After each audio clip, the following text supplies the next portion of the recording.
Hi. Hi, everybody. I'm Caroline. My brand is Caroline Zimbalist, and here we are in Long Island City at my studio. Welcome in. Let's go. Caroline again. Your studio is so inspiring. Thank you, Olga. Here we are in my studio.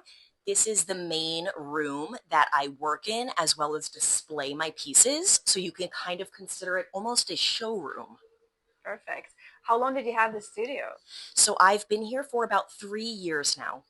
3 years. Yes. Perfect. And what are those vases behind you? Can you tell us a little bit? Of course. So these pieces here are all my bioplastic vases, or I call them vessels because of their imperfect shape. So they're super lightweight, as you could see, and they're extremely colorful, transparent, very So lightweight, almost like a plastic, but kind of looks like a glass. Yeah. And ultimately, everything is made in-house, quite literally on my stove. So I'm cooking all of my bioplastic recipes right on my household stove. So it's a very low energy, cost efficient, natural process. That's amazing. Can you actually put a water and flowers inside? So there's a few of them that I actually coat with an eco-epoxy resin. And once they're coated, yes, they allow for water. They're like watertight, weatherproof. However, some of the, let's say this piece right here, it's what's called just raw bioplastic. So I have not coated it or anything. So ultimately, if we had a boiling pot of water and I were to dunk this, it would just melt back into the liquid. Wow. What a process. Okay, let's get into the process. Yeah, sounds great.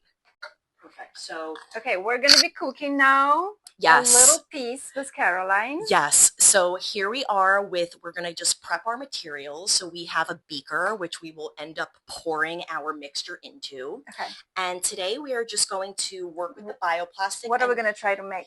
Okay, we're going to try to make a small little object, like a little dolphin. This is a little silicone mold, simple. And then this is almost a decorative border type of mold.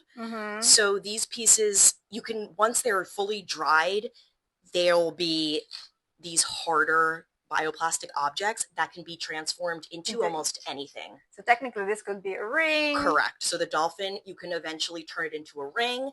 You can punch a hole in it and turn it into something like...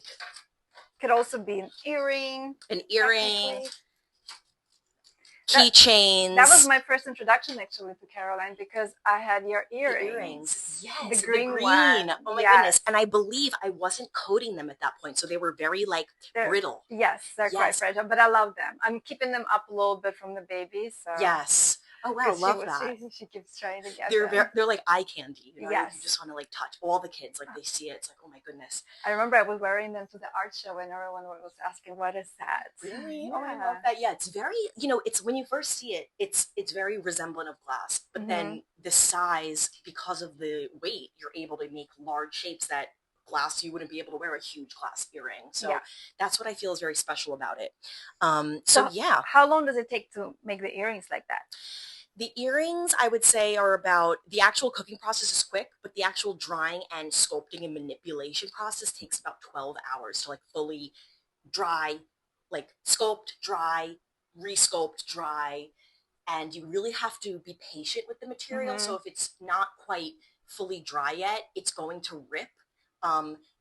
What we're about to make here is about 80% water. So it's an extremely porous material. So as you can see, there's nothing super, super large yet that I've created. And that's because there's a challenge. When it gets super large, it's so heavy that it tends to to learn how to manipulate. Yes. Yes. Or have a team or something like that, right? Yeah, I could see maybe 12 hands and everyone's like a pizza swirling. so yes, that's a little bit about the actual material, but let's get started. Yeah. First, we're going to start with our pot, and we're just going to maybe put it on medium heat. Okay. Now, some ingredients here. My first ingredient here is just water. Tap water. We're going to put it right in the pot. So this pot I've actually been using for the last 6 years while working with bioplastic. I have not replaced this pot. So that's the very first one? Yes, it's a very nostalgic, sentimental object. It's almost like the motif of the brand, the pot. You know, everything you see here quite came out of the pot. So we're gonna wait until the mixture gets a little bit hot. And now, while working with bioplastic, there's an interesting thing that you will experience, and that is an odor. Okay. So ultimately, you know, working with natural ingredients like, let's say, seaweed powder or spirulina, there tends to be a fishy smell. So one thing I've really learned and used to utilize is I use peppermint oil. Oh, that smells nice. And it's like a menthol base. And I just do a few little drips, and that will just kind of reduce or eliminate any odors that will start. Want me to help you? Sure, Olga, you can stir that pot. So Olga's gonna stir. And ultimately over here is the secret powder. So I work with a ton of different powders. For example, cornstarch, I work with agar powder, beeswax pellets. This is the newest thing I've been working with, is a pine rosin. It's actually extracted from a pine tree. So it's like a thick sap that you can sculpt with. Wow. So ultimately this is like a cornstarch mixture. And once this gets a little bit more hot, we're going to start to slowly pour this in. So do you stir it like for how long? So just like another 20 seconds, and you'll start to see it slightly steam. So how I developed this recipe was I was doing some research online, and I came across what's called the bioplastic cookbook. And if you just type it on Google, bioplastic cookbook, we can even add the link to the video. It's open to the public, and it has about 12 recipes that you can make on your household stove. Wow. So that night that I discovered the book, I quite literally ran to my grocery store. I picked up all of the ingredients, and I made about 30 different swatches of recipes to see how they will dry. Will they be hard? Will they be soft? And ultimately I began combining some of the ingredients and what were, oh, perfect. You see a little steam. Yeah. So now we're going to take some of our powder, and ultimately I'm going to start pouring it in. And it's very similar to cooking, right? So until it gets a little thick. So, all right. Here we go. We're getting it thicker, a little bit thicker, and now you can even see, and if you want to stir now, Olga, you can feel it's. I'm just a stir person today. Yes, you could feel it's thickening up because of the starch, you know, cornstarch, tapioca powder. These are all ingredients that will thicken a mixture. So right now we want it to be thick. That way we can sculpt. So, okay, amazing. It's almost ready. Okay. And yeah, don't worry about the clumps. The little pieces. You'll see that clumps will form, but we're good there. So what was the first piece you made after the book? The first piece I made was when you read, actually something really similar to this. It was a very small little like cup. Do you still have it? I do. I don't have it here. I wish I did. I don't. It is in my childhood home. Okay.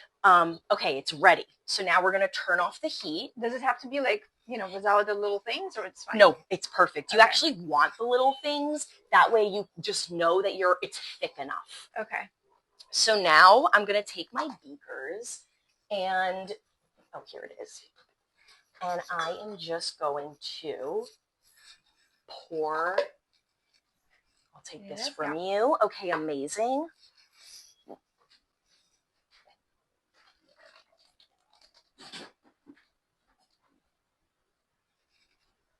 Okay.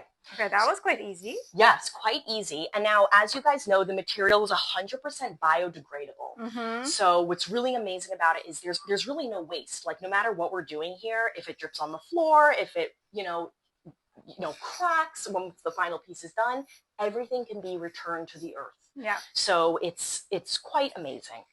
So now that we have our mixture here, as you guys see, beautiful. We are going to now talk about the pigments. So let's dye it a blue or a purple. Yeah. So these that we have here are mica powder, and these are natural, derived from the earth, actually from rocks. So ultimately, a little bit goes a really long way. So actually I'm just going to open this up for the first time. That's cool because it's an entire different process when you can mix up the colors and experiment with those as well, right? Right. Like you can be very customizable. You could really dye it any color. You can mix pigments. I've experimented with these powders as well as this, which is like a textile dye. Okay.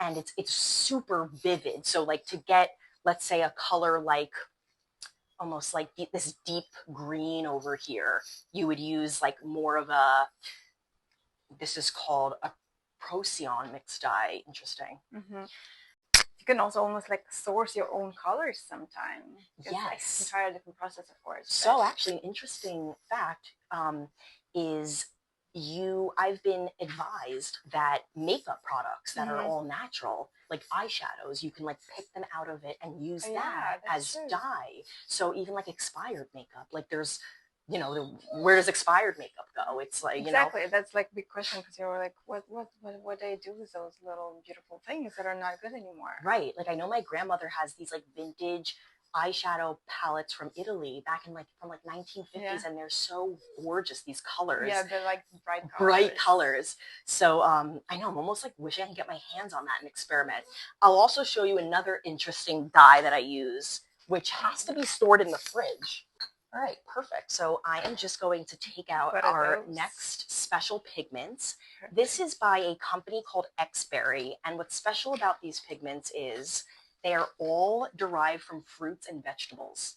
So rather than the mica powder, we have, this is Fiesta Pink powder. I believe there's a lot of turmeric. Is that what they use for cooking, like the food as well, right? Correct, yes. They do a lot of baking with like all of these pigments, and they're super vivid and bold. While I first began making the bioplastic, I kind of ran into a little bit of a problem. I was using acrylic paint to dye a lot of my pieces, or different alcohol inks and different products you can buy at your local art store. And what was happening was working with such a natural material mixed with a synthetic paint was almost counteracting. So it started cracking the pieces. Oh, wow. So I really had to go on a endeavor and figure out what natural pigments will work well and just be cohesive with the natural mixture. So I came across the powders, these powders, as well as just kind of other natural ingredients. Basically, anything I can do? Yeah, actually here, like I'll get another stick for you, and then you can do like the purple one in this cup. And now I'll also mention here a little bit about just kind of like my why and everything. So I would say like one of my favorite parts about working with bioplastics is how customizable it is.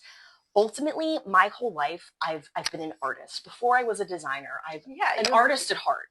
Since 3 years old, yes, right? Painting, drawing, I mean, finding weird things in my kitchen and kind of like using tin foil and making hearts, and just always fascinated with unusual materials.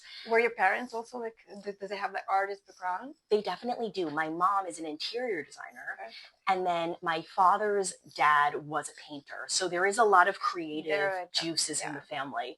Of course, the recognition and everything is so wonderful, but at heart, I'm doing it because it makes me happy. Like it truly, to create and to see it come to life is just, that's all I need. And then in addition, it's now being awarded and in stores, and that's just beyond my wildest dreams. So there's, you know, I would say while working with whatever medium you're working with or material, it's important that you don't just work with it because it's sustainable or it's, you know, something that seems cool.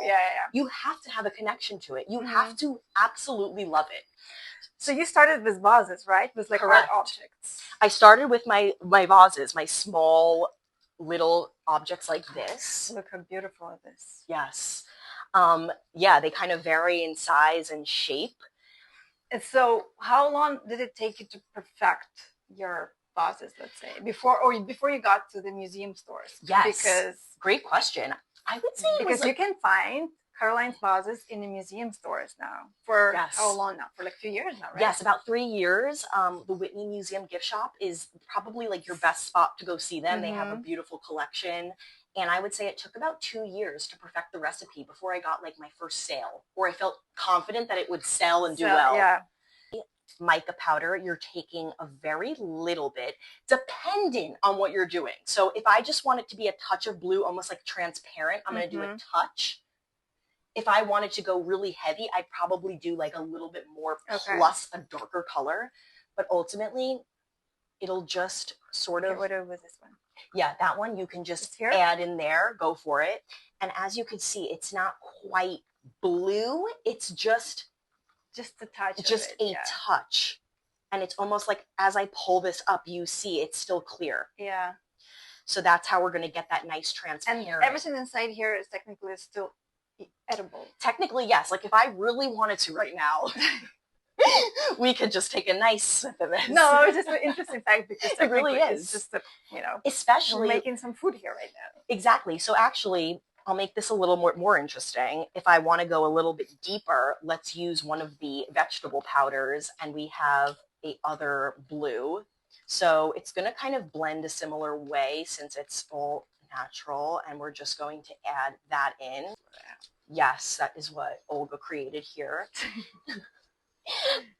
Okay, so basically, depending on how big the piece is, we do a lot more or a little bit less. But today we're going to do small little objects in molds. And these molds you can find at art stores, Amazon.com. I mean, I use molds a lot. I would say half and half. I will use the molds to create objects such as buttons. So I do these bioplastic buttons that are made in a mold, as well as these combs. Yeah, so kind of like these little novelty items. So this is very simple. We're actually just pouring it right into the mold. That's all we're doing. So this is just straight alcohol with ink. It's ink. So what's the purpose? So this will almost create, you see on this piece how you have like dots? It'll create those dots. So right here, as I go to pour, I'm just going to pour in to the mold, like very, very simple. And see, there's even some blue. And that will just kind of like disintegrate in. And then if I really want it to mix a little bit more, I can, you know, tap, tap, tap.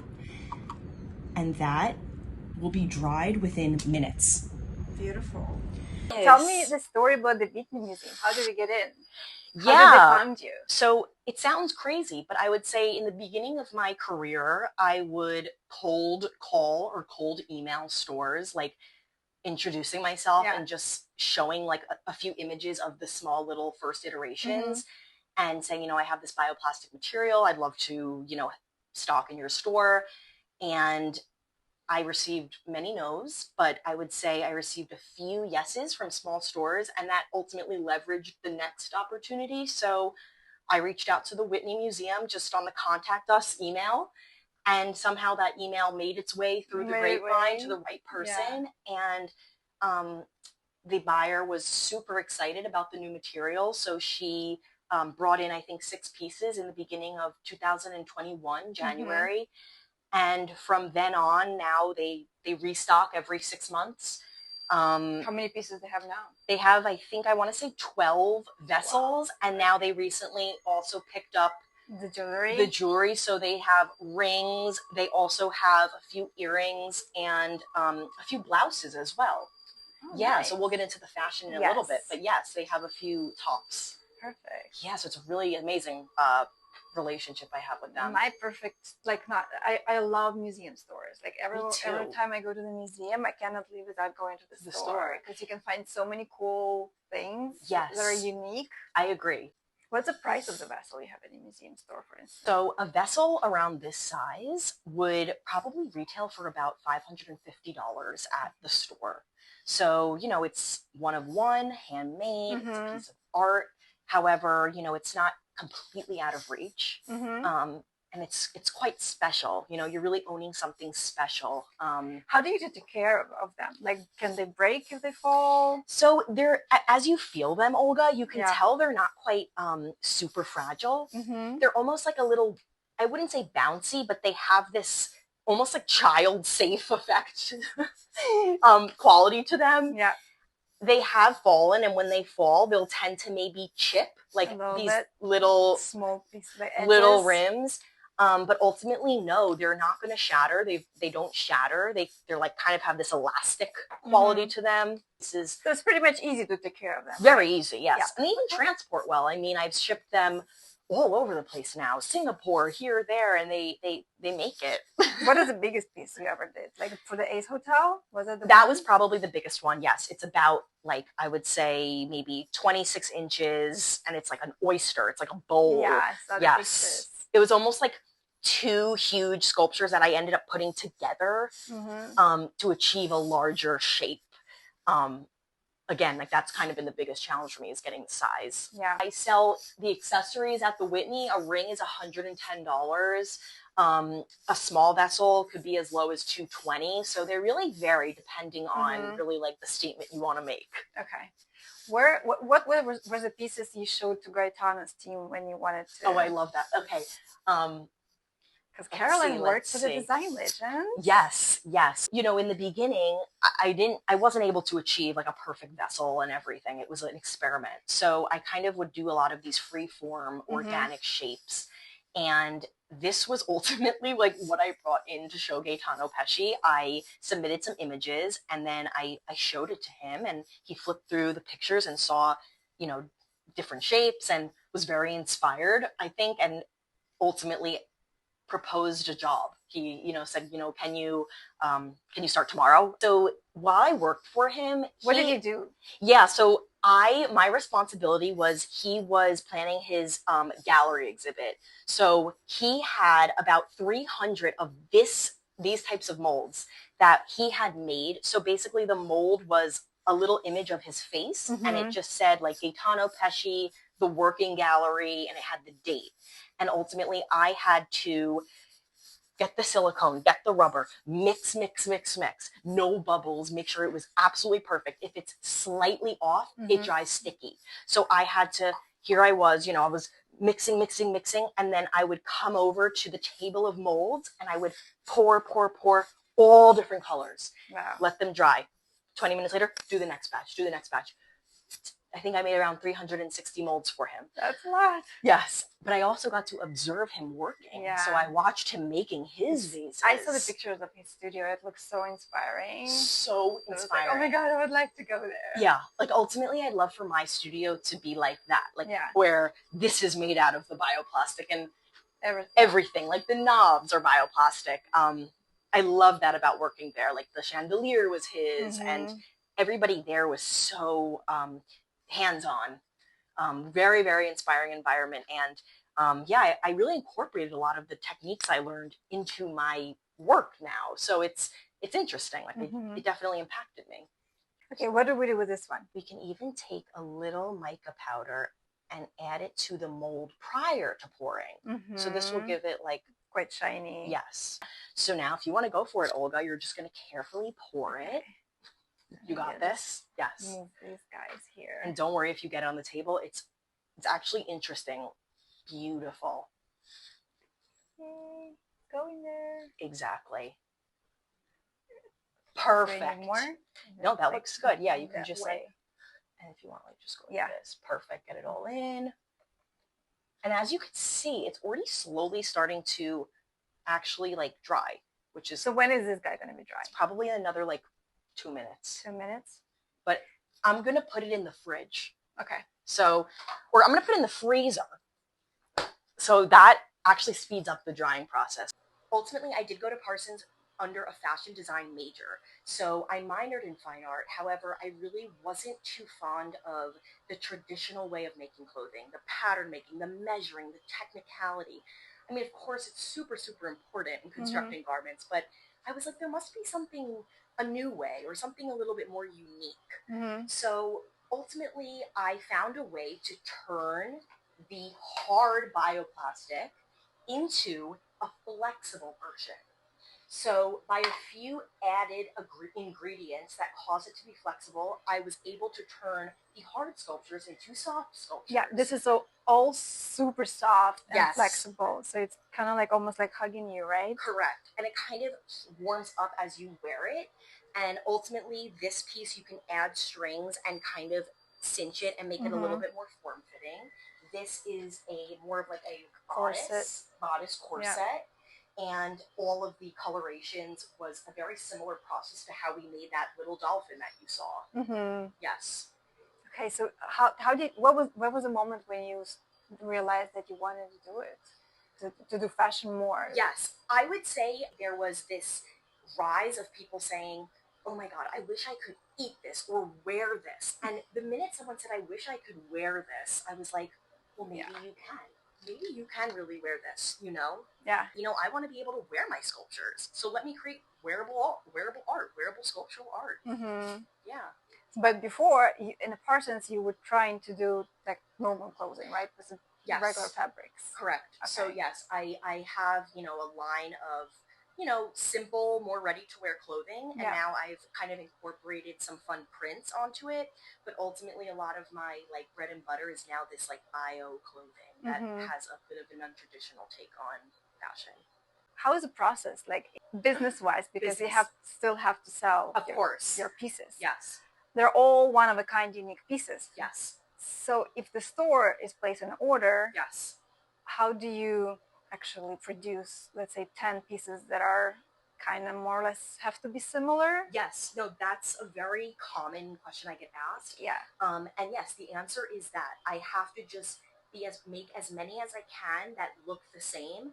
And fortunately, I am able to recreate pieces. So I had an order, somebody ordered 30, not clothing related, but somebody ordered 30 vases of the same color palette. So I just kind of tried my hardest to make them all quite similar. With the clothing, I always just say in the beginning that the size and the coloration might slightly vary, but ultimately, yes, I could recreate. Or maybe you just keep the brand as a couture brand, because technically you're making everything by hand, and it's one-of-a-kind art piece. Right. And everyone wants something different, you know? So a store just actually ordered these. They're called the water bra. Water bra. And ultimately, the store ordered 6, and they want each one different, but all in a black, earthy palette.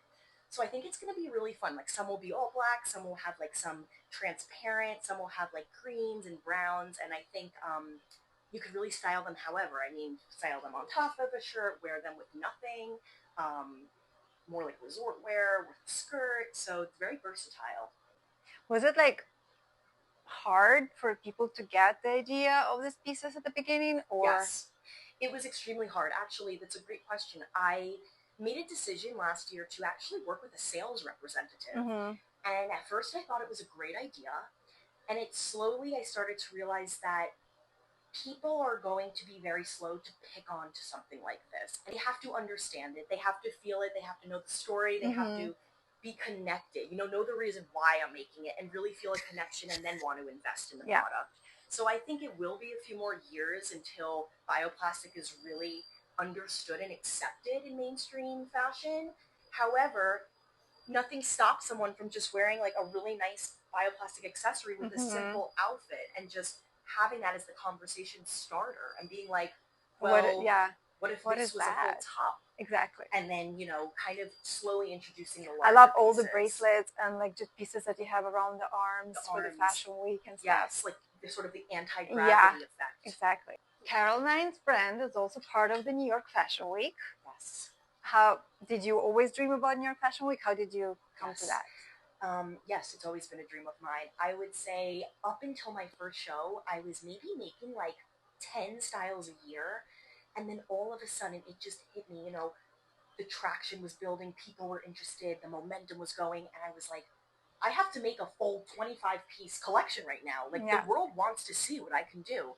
And I just had this urge to create. So I made a 24-look collection that I presented this past February for my first show. Yeah. And it was unbelievably exhilarating and exciting and super successful. So it was great. It was beautiful. Are you going to continue the next season? Of course, Olga. I'm doing a show in February, so these are kind of like the cuffs. So look how beautiful it is. Isn't that really cool? So they gorgeous. kind of, you know, I love the anti-gravity effect, and you know, it's super comfortable. Like it's super light, very soft. Yes, and really makes a statement. Do you already have an idea of the new collection for February? Yes. Thinking it's going to be around like 20. But ultimately, I'm really working on my print design. So I'm doing a lot of extremely simple wearable silhouettes with fun prints that I did by hand, and then there will be bio pieces that adorn the body on top with the same print. So almost like imagine like this skirt you're wearing and then a bioplastic like skirt piece that goes on top with this print on it. So that's kind of the idea of my next show, is like building upon layering and really showing people you can wear this. What's the plan for your brand? Where would you see your brand in 10 years? I love that question. I would say taking over the world. Really being like a pioneer in the sustainable fashion world. I really love public speaking. I think sharing this knowledge and about my work will continue in my brand, as well as shows, as well as collections. And I would really love to ultimately, you know, be in more stores and just, I think that's kind of a 10-year plan, like having a strong collection of wearable goods as well as a strong home decor presence. I think if there's a world where I can do both, I will do it. Yeah, another big goal of mine is I really would love to do some sort of like outdoor installation where the piece kind of changes over time. So if it rains, like it'll actually start to wilt. So if you go in the beginning of the exhibit, it'll be different than 30 days after. And I think it'll really like highlight the material. So that's something I have in mind, but we'll see if that happens. Would you collaborate with any fashion brands? I feel like it could be a nice idea for you to introduce it to the other brands and also show how it can work with the different, you know, like fashion ideas. Yeah, like imagine another fashion show, but then my sculpture in the middle kind of wilting away. Yeah. Yes, I'm very big on collaboration. So that's kind of another, like my 10-year plan is collaboration. I think that's I feel like you should bring the brand also to Paris, because I'm sure that this kind of art and sustainability, that's something that Paris Fashion Week loves. I think so too. Actually, like I've thought about maybe even appreciates more than New York. I think so, Olga. Like I've actually thought about like, do I maybe just do a show in Italy or Paris one season, and I just don't even do New York. Like maybe maybe that's how I'm going to get that exposure, you know? I think so. Yeah, I think you should try. Well, the pieces are so whimsical, beautiful, fantasy-like. I need to ask you about the inspiration, of course. Yes. About your world in general. Like what inspires you for your art, for your fashion? Like what movies you watch? Okay, I love that. The first thing that comes to mind is Alice in Wonderland. Okay. I would say there's really this fantastical, fantasy, whimsical story that I live in almost. Like, I wake up and as you see, I'm surrounded by my novelty objects, little combs, little spoons, little interesting, quirky objects. And those things are like little creatures to me. I call all these pieces futuristic creatures. Imagine how fun it would be if you designed the entire like bedroom. Yes. With your pieces. Yes, with like a wallpaper, curtains of Alice in Wonderland bedroom. Exactly. I think sort of just that could be a museum room. Yes, like even I could see it at the MoMA PS1 right next door, you know, that innovative practice. Always as a kid, I used to go upstate. My grandmother lives upstate New York, and me and my brother would take walkie-talkies and we would say like 1, 2, 3, go, and we would almost purposely try to get lost in the land and on the property she owned, and we would kind of find these hideaways or little areas in the forest, and that to me, like finding it myself and like finding little magical items that inspires me. I think it's like this child play like attitude that I still have. Yeah, I've been reading also. It's all about nature and plants. Yes, very much. I mean, flowers. As you see, there's so much greenery in the apartment. Yeah. I truly need it around me. Green is my favorite color, and I am so inspired by plants. I look up extinct plants, poisonous plants, plants that merge together. I follow artists that blend plants, and that's probably my biggest inspiration is just plants. I've been gardening a lot, especially since COVID. So Tony knows. So like all the plants, and I'm teaching Gala now, the baby, like showing her the plants. And every time we go to like trips, we like to watch like to find like little weird plants and what's going on, and flowers that are growing. Or like finding mushrooms on the tree, or like just like little things. Like I even came across a tree the other day that was like oozing the sap, and it's just like little moments like that where you're like, oh my god, like there's so much going on in this one little moment. It's so beautiful. So I'm very inspired by those little moments. Like, have you seen the documentary by Darren Aronofsky, the Earth documentary? No. It's so beautiful. I feel like you're gonna fall in love with it because it's like it's shot in such a beautiful way. Like it's kind of like this piece reminds me of the documentary technically. Interesting. Remember that one too? Yeah. Is it like kind of like aerial views? Yeah. It's like macro shots, but they're like so abstract, and then you realize it's just flower or like a piece of earth.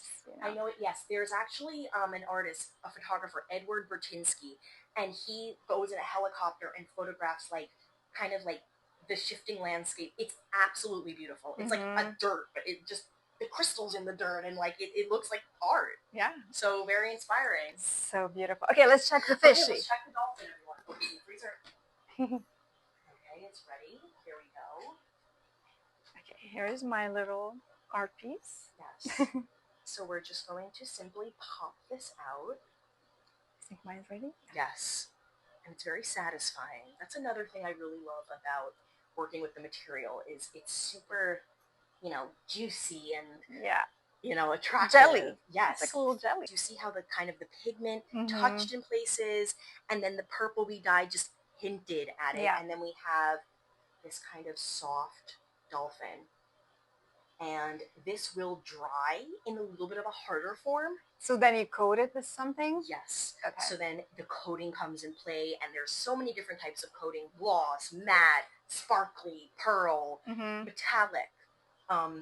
So I would say the real creativity comes down to, the dyeing and the shapes.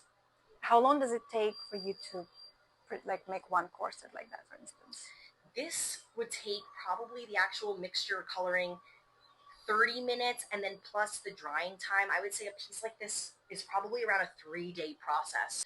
And believe it or not, a lot of the bioplastic will stick to bioplastic. So ultimately, if I wanted to start creating almost like a border on this piece, you can just quite literally start adding the pieces, and they will harden onto the bioplastic. This piece is coated, so they might not, but like a raw piece, raw one, they'll just adhere to each other.